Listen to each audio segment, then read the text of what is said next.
book no watchna aba my heart nkomodidie akɔda nim yie pa na has ne Kotoko yi says o mon sign players so the rivalry war mo ntem no ehu edin wo kai Charles Taylor kwan a fast how long na yesa Charles Taylor etranchen Charles Taylor in simpi Kotoko ne has players sadie na we dey free him na be nimum has mpanimfo supporters no be our house afremo a crowd say Kwame Poku should come, he is welcome na omra misia kan e mom pepe Asante Kotoko ex Kwame Poku yes na nite hatcheful kwaso aka sei no mo wi objame dase ma me fan tudwa se Kwame Poku antu kwan a so when you deal anko outsider very likely say Kwame in fact locally the only club Kwame Poku in the company ready Hartlefolk. Wow. Kotoko a presente omo termination offer no. Okay. From what I have seen in the contract Kotoko would have to give him 3 months of his salary. Na afi omo ejaro kwan. And she said, in fact, our contract, which is stipulated in the contract, say Kotoko episode we try contract mo. On my man 15 days notice. Then on my man 3 months of Nisikano. I am sure Kotoko may want to negotiate on that.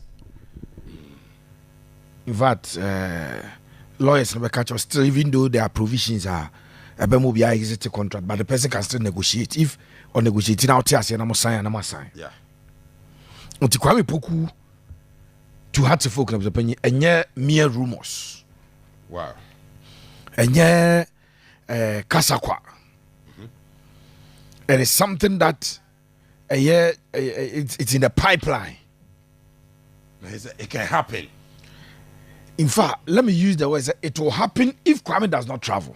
Wow. And Kwame traveling out, most of the African countries, registration window, close. Pre-season every most of them.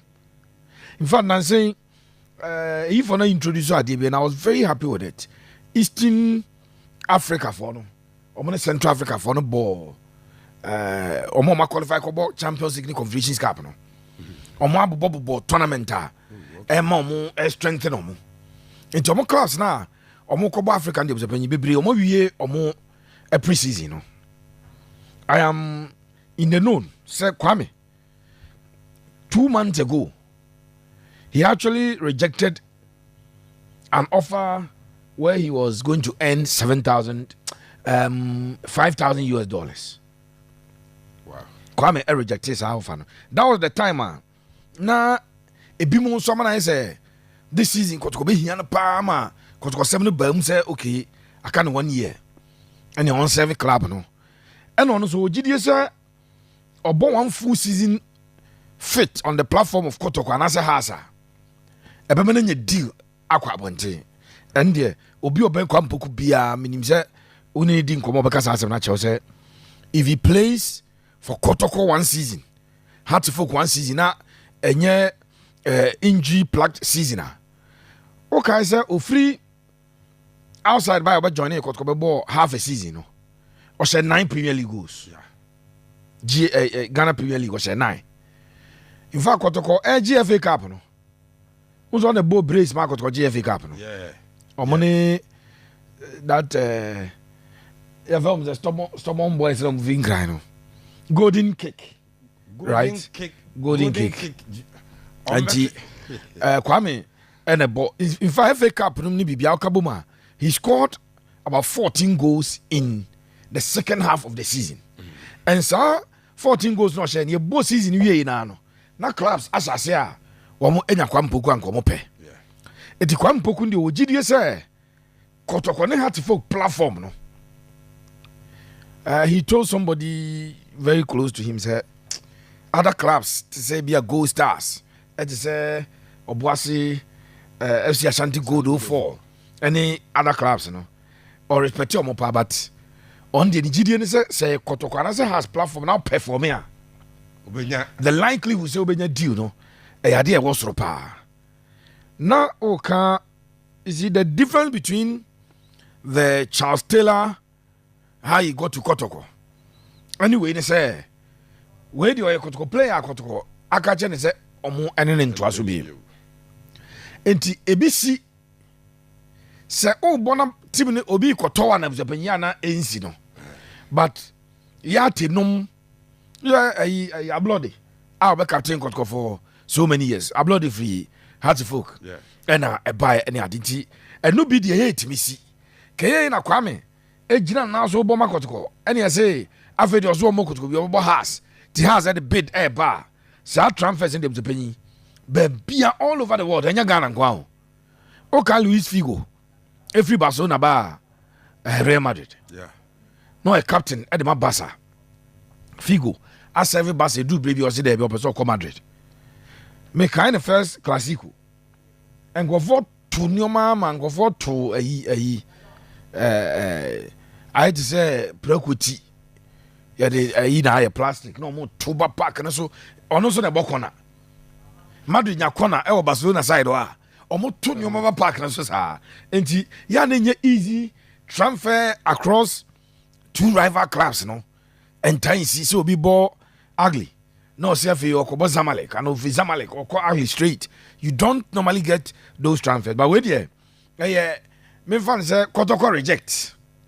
Na some penny say unya suma bro baby okoto there. And Kenya wasem. Enti there is a difference. Charles Taylor was the reigning best player of the local scene. He had contract with Asifuk. He decided to say there be more hasibi. He abandoned the club, came to Kumasi, was housed at Kesme Hotel, Masada House. Now I dran up Panacha Steelers. That time no debi or no what so ho. Eti sa circumstances me nyacho say ne Kwame Poku di but I can tell you on authority say Kwame Poku interested so bebo house no. Had to feel for interested so mo e sign Kwame Poku. The only thing Kwame and I said, yeah, Emane Enko, be obenya a deal outside of Ghana. Obviously, clubs outside of Ghana, me say, the minimum they want to pay to Ghanaian players is paying $4,000, $5,000. When I'm involved in some negotiations, I'm pass Kenyan club, Ethiopian club, Rwanda. They mentioned the 5,000. Oh, yeah, man, 5,000.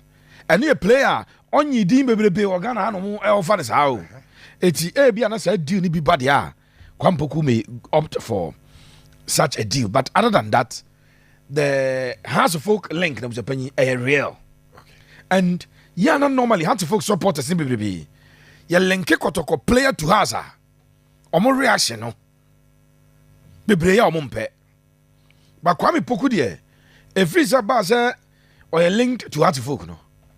Almost every Hearts of Folk supporter me bia omo kasa radio so omo yam painful woman no obia ewo a positive attitude towards this link say oh ene nkeye Kwame de nkeye eti ya clear say the Hearts of Folk supporters enya problem when it comes to Kwame Poku ebeko Accra Hearts of Folk, especially because a player Kotoko na wi omo release no. Now me catch up with the unya about now share local scene numa. Last season, I branted the dean at the Samata Commission 19 goals. Oh, Iraq. Last season, I'm so more about top 5 in the higher Richmond Opoku Dembele. No, Obo Edema Young Apostles. But Rudolph Mensah Jr. at 11 goals oni kroma enti strikers na Japan e ho den e wo ye local scene and any team not just at folk are you interested in Kwame Poku if Makasa said the things that are said about Kwame Poku, me who be able to pay a year footballing reasons. Yana ni na kwa say any say oha adwen na okay oni justice play issue no. Na nya park so asem na nya bo asem. It had everything to do with say me woman bi and me woman akwa me age no. And I'm a woman on the mommy's car, Kwame the 2 man car no fill tank answer no. And a barbon. Then quiet a park so and a Kwame which then there wouldn't ye with the exception of Hamza Bar ever take you over no more shooting. Kwame catcher Hamza said every born baby on the Muaro or Munabe or Moya Jomon family and no penny idea minimis a Kwame Poku see our Kotoko and the technical a ball. If Hearts of Oak are ready to manage Kwame Poku, no quite sometimes players near the idea and say, Yeti TV, Chinia Show, or more Europe. No, Abia say, need day to day to buy a catcher. But sometimes the clubs want to manage the player and get what they are looking for from the player rather than focusing on Enyomafofro. But team bonding, team spirit, discipline are very important. It is has interested in Kwame Poku. I think say in order and said American minim says Kwame and to kind there team of Kwame Poku interested so apart from Asante Kotoko Accra and also sometimes it comes with certain things. Normally we Kumasi boy na ball foul so sha aye yana has for be Brazil others wash that and so bribe. And now your board wants to man yeah, not so omunya happy with it, but the players must also be ready to deal with Sani Manubzia. Serve Kwame Poku for Hatcheful. Well, for me, for a professional club, it doesn't matter. So we a professional player na what you man say born over na ba ko club ba ko say on here one answer on pewa. BBN Honma. Yes, I know there are players on Mutimika say I will not mean more club way that because my body am my way. There are players that can say that. But for me, the me when say Juma, born here where Juma. Baby I here what I was a corner could this Juma ni biano. Udi wenichra way to me again, at least or walk to the best of his ability. He gave all. When it comes to subain in your maybe a obey ya ebe kwa kofa some issues with the abano and difficult to predict because we all have obiawe, but it's all about how obey a professional now what idea you are contracted to do. Yes you say you made the idea show say obey and obey now subain the can work keeping no private. Unfortunately it looks like near maybe a cause they feel say enough is enough. You know, but me sure say for the ordinary supporter of Kotoko, the ordinary say Kwame Poku kono be replacing her. In fact, the bedroom on cohesive na Kwame Poku no subain be no for the ordinary supporter. He's looking at the na Kwame Poku de Maya, whoever is replacing you know, obe Maya more than that na. And no beshe or my machine because football clubs are not they will not want him. Not below that. Not below. It should be above. And to one number just a football club and yeah sorry. Football club and yeah entity and yes seminary and yet it as for it is a obi banners or bet me I see a kind na ni subaina ya mama but see there are times they're saying cut here it me say and crying to me saying to be on my yana you are better off say bia ube no afimu na enko say ni na nti no so ho nti say bia no wa hwehwe mu a wa hu de anye so we dey nti me can I'm looking at it from the supporters point of view. No supporter the on fan what he's looking for and it's a obenya result club no so dwen say no bia you try say you be manage adia last year. Influence maybe our my assessment they realize that the influence of certain players enya nsunsanso or performance so even more than other factors. Let's deal with those negative influence. But maybe some say ninyina no Kotoko ye ninyina see starting results ukoya they have silenced all critics. Sure. See starting Kotoko chiwe 1-0 chiwe 2-0 chiwe 2-1 bowe 3-0 he obi ankai Kwame Poku obi ankai ima obi ankai player bia. But he started there na Kotoko 0-0 Kotoko lose 1-0 Kotoko lose 3 bra any aseme besi okromu anom de enye papa o, most especially if na bia Kwame Poku has na Kwame Poku abo first goal na second match wa bo second goal no I can imagine the situation that would happen over here. And in America say e do baby na say who take decision yes you do SWOT analysis, the strength, the weakness, the opportunity, the threats. Now they are your analysis. Nipa na ho den ye say no wagina so no wahwe. Owo he opportunities ben ye nya na say opportunities ben no de man no wahwe. Na wo wi a wakọ akọhwe ne threat. Say ye won ade nso no no so ye a ebe ha yen no wahwe threat. Ni nyina nti wo hwe de so wahwe the weakness so say ne ti do ye ni nyina wi a.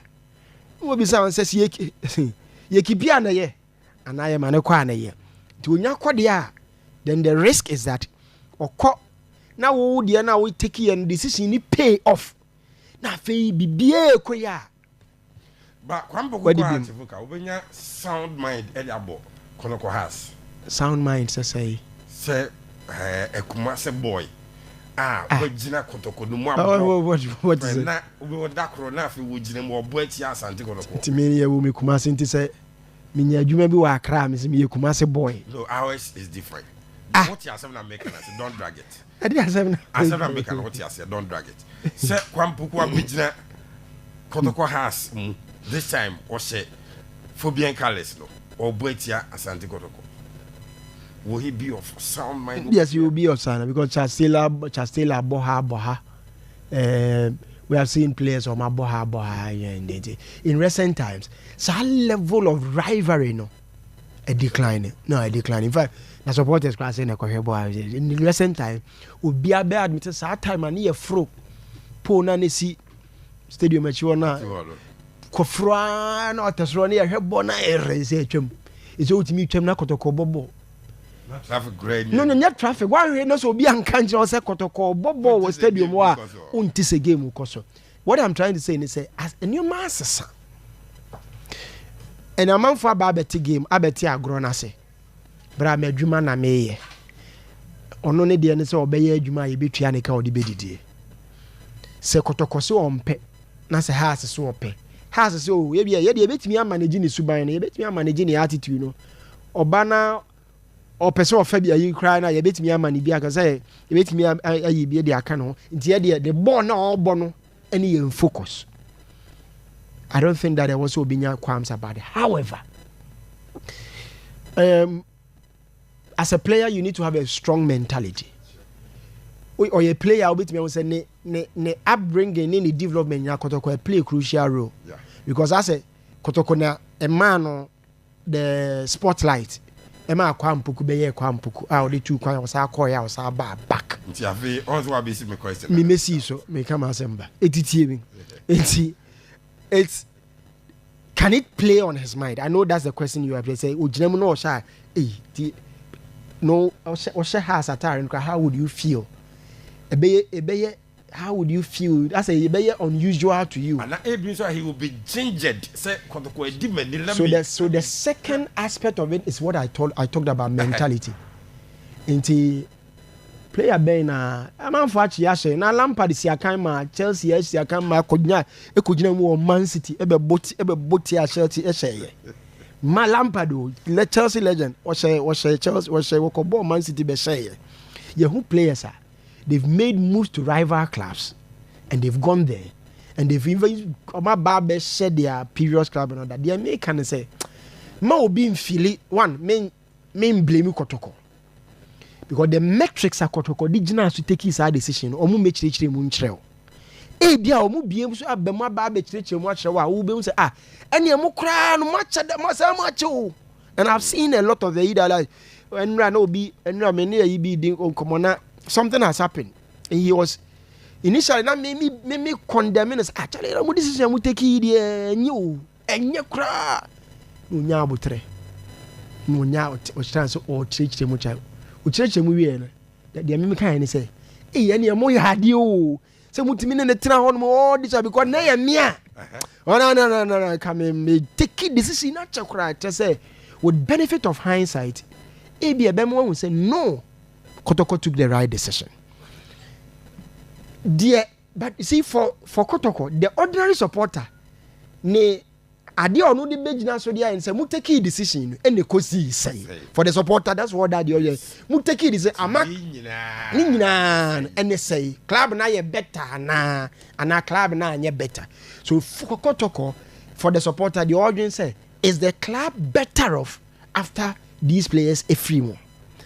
For the player, it's all about mentality. Yes. Me, there are 18 clubs in Ghana. The only alternative, because any other club will be a step down. Meaning what I say. To say what Barcelona and from our Real Sociedad. It's a step down. And your players not able to me dealing with that. For some player, some has that's fine.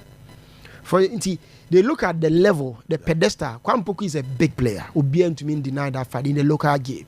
So free Kotoko. Can Kwame Poku play Samatex? Kwame Poku beat me Go Stars. Ako Go Stars, obetimi akwa Diana na. Those are the questions. So play and if menya foreign move, na a club be an status at Kotoko, I can play. Okay, so let's wait and see how it unfolds.